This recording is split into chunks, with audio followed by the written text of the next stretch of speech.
اللہ الرحمن الرحیم۔ السلام علیکم۔ سعودی وزارت حج عمرہ نے بیرونی ممالک سے عمرہ پر آنے والوں سے کہا ہے کہ وہ آنے سے قبل قدوم پلیٹ فارم پر ویکسینیشن کا رجسٹریشن کرے۔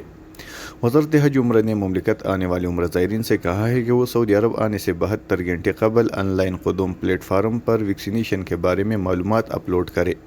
قدوم پلیٹ فارم پر اکاؤنٹ بنانے کی ضرورت نہیں ہوتی۔ وزارت داخلہ کے ہوم پیج پر ابشر پلیٹ فارم پر قدوم کا پورٹل موجود ہے، جسے کلک کرنے پر اس کا پیج کھل جاتا ہے۔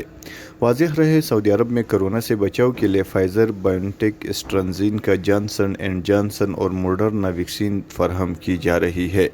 علاوہ عالمی ادارے صحت کی جانب سے منظور کردہ سینوویک اور سائنوفارم ویکسین کو بھی سعودی عرب میں منظور کیا گیا ہے۔